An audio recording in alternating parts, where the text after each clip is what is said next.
सोचने पे अभी आ जाता है कि बेसबॉल खेल कौन रहा है। बेसबॉल तो इंग्लैंड वाले खेलने आए थे, तो उल्टा इंडिया इनके साथ खेल के चला गया।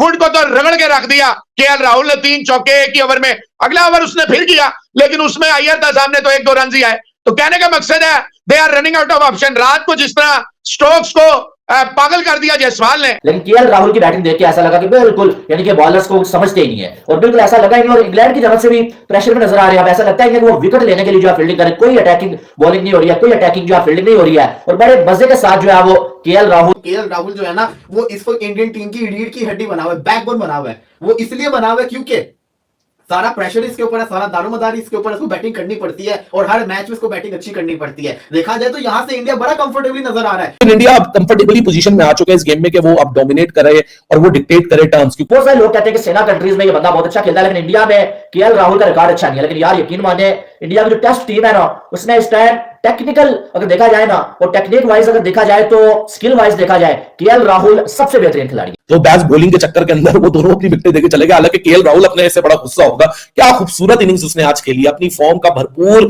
फायदा उठाते हुए, और क्या ट्रांसफॉर्मेशन आई है केएल राहुल की ever since he has came back from his injury into the world cup. World cup में प्रोलिफिक इनिंग्स थी, फिर उसके बाद साउथ अफ्रीका में बड़ी खूबसूरत इनिंग्स खेली थी, और आज उससे भी ज्यादा खूबसूरत इनिंग्स उसने खेली। बहुत अच्छा खेल रहा है इंडिया। टचवुड 60 ऑड रन की जो है पार्टनरशिप लग चुकी है। एग्जैक्ट अगर बात करें तो 63 रन की।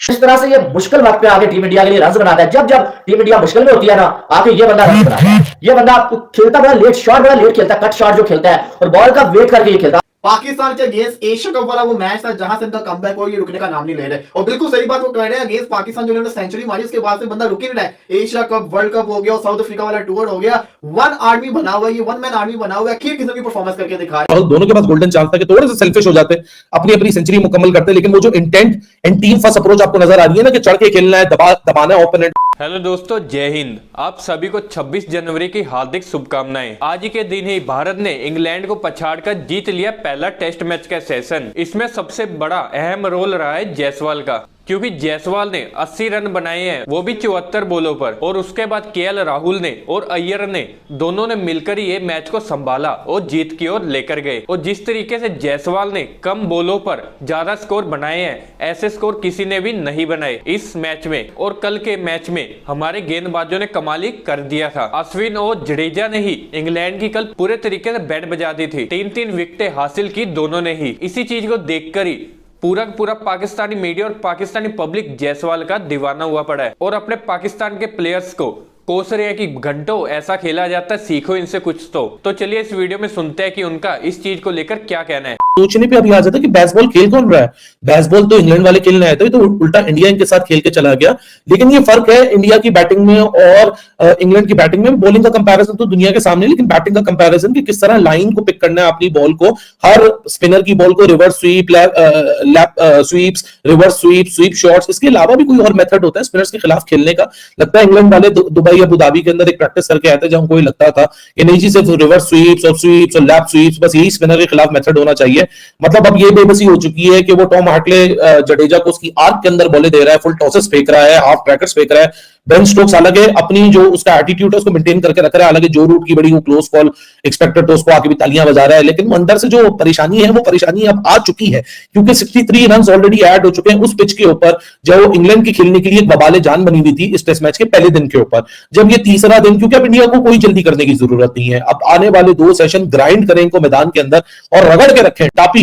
इंडिया शायद अपने आप को ये भी भरोसा कर सकता है that we don't even have to come back to bat again in this test match, and we can win this test match by margin of an innings. So great situation India आ चुका है, और जिस तरह nullify किया सारे spinners के threat को, वो तो आपको सारा दिन से कल से बल्कि होता हुआ नजर ही आ रहा है। और आज जिस तरह अभी मैंने शुरू में बोला, अगर विकेटें या गिफ्ट नहीं की जाती इस सेशन के अंदर, श्रेयस अय्यर और केएल राहुल मुझे लगता है बोर हो गए थे। उन्होंने बोला नहीं यार बोरियत हो गई, अब जरा मारदार 4.5 बैस बॉलिंग करते हैं, या तो बैस बॉलिंग के चक्कर के अंदर वो दोनों अपनी विकेटें देके चले गए। हालांकि केएल राहुल अपने इससे बड़ा गुस्सा होगा। क्या खूबसूरत इनिंग्स उसने आज खेली, अपनी फॉर्म का भरपूर फायदा उठाते हुए, और क्या ट्रांसफॉर्मेशन आई है केएल राहुल की ever since he has came back from his injury into the world cup. World cup में प्रोलिफिक इनिंग्स थी, फिर उसके बाद साउथ अफ्रीका में बड़ी खूबसूरत इनिंग्स खेली थी, और आज उससे भी ज्यादा खूबसूरत इनिंग्स उसने खेली। अच्छा, साउथ अफ्रीका चैलेंज अलग है, इंडिया का चैलेंज अलग है। वहां पेस के खिलाफ आपने निगेट करना था या स्पिन के खिलाफ आपने निगेट करना था।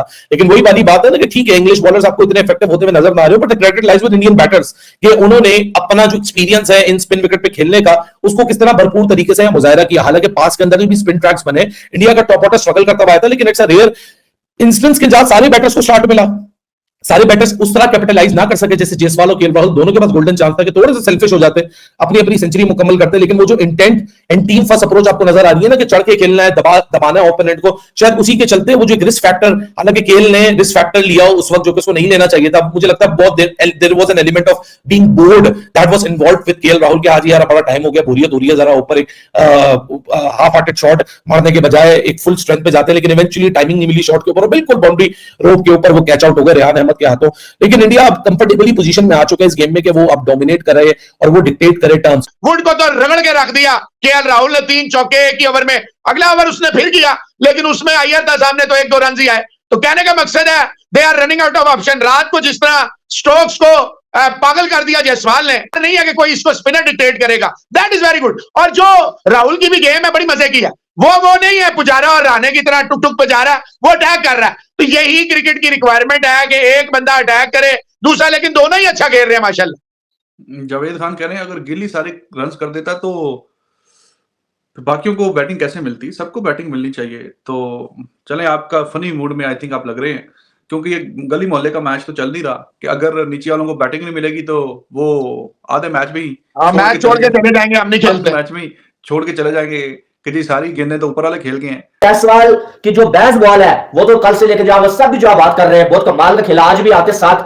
जायसवाल ने जो चौका लगाया था उसके बाद उसी ओवर में जॉय रूट ने जो उनको आउट कर दिया, कैच पकड़ा, लेकिन उसने बहुत कमाल की बैटिंग की है। लेकिन एक बात समझ से बाहर है कि जितने टाइम जायसवाल ने बैटिंग किया ना उससे ज्यादा टाइम शुभमन गिल जो क्रीज पे मौजूद रहे, लेकिन शुभमन गिल कुछ समझ नहीं आ रहा है बैटिंग किस तरह से कर रहे हैं, कुछ समझ नहीं आ रहा है डर के खेल रहे हैं या क्या कर रहे हैं। आप देखें 66 बाल है 23 रन, टोटल 2 चौके उन्होंने लगाए भाई, और बिल्कुल भी शुभमन गिल खुल के नहीं खेलेंगे, 2 चौके उन्होंने लगाए नहीं है, बल्कि बॉलर की जानब से खाए गए, सीधा जो वो टांगों पे जो बॉल आपको मिले उस पर चौका आप लगा ही लेते हैं। जब जब उन्होंने हिट करने की कोशिश की, एक बॉल पे बेन स्टोक्स को बॉल नजर ही नहीं आया, वो कैच जो छूट गया। बैटिंग अगर किसी ने किया ना भाई, वो बैटिंग किया केएल राहुल ने। बहुत सारे लोग कहते हैं कि सेना कंट्रीज में ये बंदा बहुत अच्छा खेलता है, लेकिन इंडिया में केएल राहुल का रिकॉर्ड अच्छा नहीं है। लेकिन यार यकीन माने इंडिया की जो टेस्ट टीम है ना उसने इस टाइम टेक्निकल अगर देखा जाए ना और टेक्निक वाइज अगर देखा जाए तो स्किल वाइज देखा जाए केएल राहुल सबसे बेहतरीन खिलाड़ी है, सबसे बेहतरीन खिलाड़ी है। जिस तरह से ये मुश्किल वक्त पे आके टीम इंडिया के लिए रन बनाता है, जब जब टीम इंडिया मुश्किल में होती है ना आके ये बंदा रन बनाता है, ये बंदा खेलता बड़ा लेट शॉट, बड़ा लेट खेलता है, कट शॉट जो खेलता है और बॉल का वेट करके ये खेलता है। आज आप देखें कि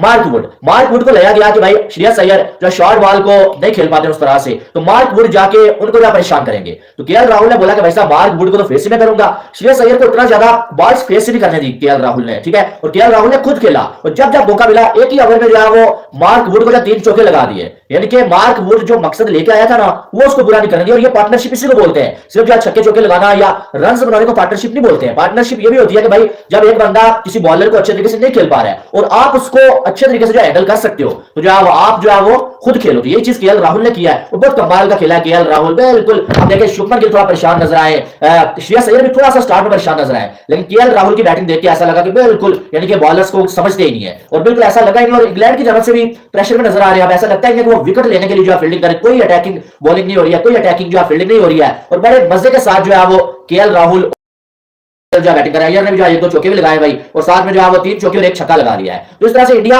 इस टाइम ड्राइविंग सीट के ऊपर है और ये मैच आज के दिन अगर इंडिया की टीम बैटिंग कर लेती है भाई तो पीछे आप फिर अंदाजा लगा लें कि इंडिया अगर आज के दिन 150 रन की लीड भी दे देता है तो इंडिया की बॉलिंग। जैसे कि दोस्तों आप सभी लोगों ने इस वीडियो में सुना कि कैसे पाकिस्तानी मीडिया ने जमकर जायसवाल और बाकी भारतीय टीम के प्लेयर्स की तारीफ की और अपनी पाकिस्तानी टीम को खूब गालियां दी हमेशा की तरह ही। दोस्तों पाकिस्तानी मीडिया का यह कहना है कि जायसवाल जिनकी की उम्र सिर्फ 22 साल है और 22 साल का होने के बावजूद भी पाकिस्तान के बड़े बड़े प्लेयर्स को भी पीछे पछाड़ रहा है। इसी चीज को लेकर उन्हें मिर्ची लगी हुई है कि हमारे प्लेयर भी आखिर ऐसे क्यों नहीं है। बाकी छोड़िए इनका तो काम है बोलते रहना। दोस्तों आज भारत का पहला सेशन खत्म हो चुका है तो दूसरा सेशन शुरू होने वाला है। अब देखते हैं कि भारत कितना टारगेट देता है इंग्लैंड को। तो चलिए मिलते हैं नई वीडियो के अपडेट के साथ। आपकी भी ये वीडियो देखने के बाद क्या रहा है कमेंट बॉक्स में कमेंट करके जरूर बताइएगा। तब तक के लिए जय हिंद, वंदे मातरम।